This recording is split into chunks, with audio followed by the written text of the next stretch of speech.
voilà, monsieur allait se marier et tout. Et après, il est revenu. Voilà, il a divorcé, il est revenu. Donc, ils étaient ensemble encore et tout. Elle dit qu'un jour, elle s'est levée. Et que même quand le bruit d'une cuillère résonnait, là, elle n'arrivait plus à supporter. Elle n'arrivait plus à supporter. Donc, elle allait voir un psy pour lui en parler. Quand elle a expliqué l'histoire au psy, le psy a dit, écoute, amenez le monsieur, je veux le voir. C'est comme ça que sur le chemin, elle a croisé son ami qui lui a dit, ah, ma chérie, vraiment ton histoire, tiens, j'ai un livre, la faut lire le livre et puis tu me diras ce que tu en penses. Elle dit quand elle a lu le livre, c'était un livre sur les pervers narcissiques. Ça correspondait en tout point à son mec là, son sauvage qu'elle avait là.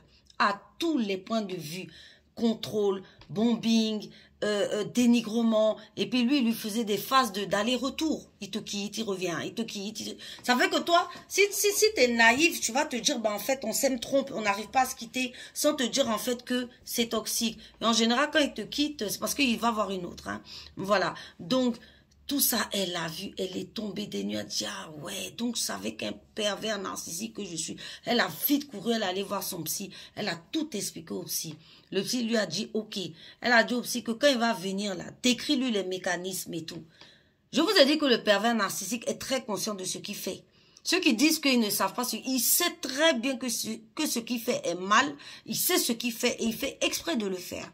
Donc quand ils sont arrivés devant la psychologue lui a dit oui, voilà, vous êtes, voilà les mécanismes que vous avez vraiment, c'est des mécanismes de pervers narcissique. Ibrahim a commencé à crier, vous m'aviez piégé, c'est quoi ce piège? Oui, tu m'as piégé, salope, tu m'as piégé. Vous voyez? Donc, c'est comme ça qu'il s'est emballé. Elle dit qu'à partir de ce jour-là, c'est comme ça qu'elle l'a quitté. Elle lui a dit, je te quitte.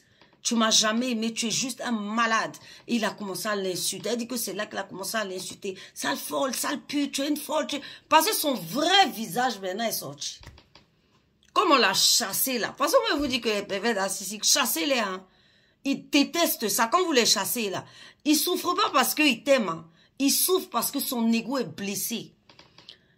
Et en général, quand tu fais ça, même tu reprends ta chance, ta lumière. Parce que ce sont des gens, n'oublions pas, qui sont démoniaques. C'est vrai que j'explique des histoires ici, mais il y a toujours un côté où la personne s'éteint, la personne a envie de se suicider, la personne a envie de quitter la personne souvent même quitte son boulot, la personne se fait du mal, tout ça à cause de lui. Et lui, quand toi tu souffres, lui, il reprend de la lumière, il reprend de la vitalité, il prend de la beauté, il peut prendre même du grade. En tout cas, tout va bien dans sa vie pendant que toi tu t'effondres parce que au fond, ce sont des vampires énergétiques. Voilà, ce sont des vampires énergétiques. Donc c'est comme ça qu'elle a quitté son petit diable déguisé et voilà.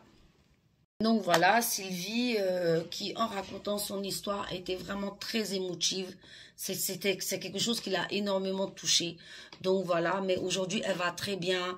Elle a refait sa vie. Elle est devenue prof de gym. Alors pour vous dire, lui, qu'il l'a trouvée nulle. C'était peut-être parce qu'elle était excellente qu'il insultait qu'elle était nulle. Donc elle est devenue prof de gym. Elle est devenue coach en développement personnel pour aider vraiment les gens à se sortir, à aller mieux. Et à savoir, je veux dire, utiliser leurs capacités parce que c'est ça le coach en développement personnel. Et donc tout va très bien dans sa vie. Et c'est une histoire qui est restée derrière elle. Donc voilà l'histoire de Sylvie qui se termine bien parce que vous savez, quand vous êtes tombé sur un pervers narcissique et que vous avez envie d'aller de l'avant, vous gagnez en fait. Voilà, il faut surtout pas se morfondre, s'arrêter pour dire ma vie est finie. Non, c'est pas bien. Il faut reprendre le dessus. Bien sûr que vous allez faire votre deuil pendant un moment, ça sera difficile parce que la séparation est dure. Mais après, vous pouvez tout à fait y arriver. Donc, mettez vos avis en commentaire. Si toi aussi, tu as une histoire que tu as envie d'expliquer, n'hésite pas à me le communiquer inbox. Si tu es dans une situation comme ça que tu vis et que tu as besoin d'aide, prends un coaching. Je me ferai un plaisir de t'aider. Ou sinon, je te redirigerai vers d'autres personnes ou des associations qui aident ce genre de personnes. Ciao!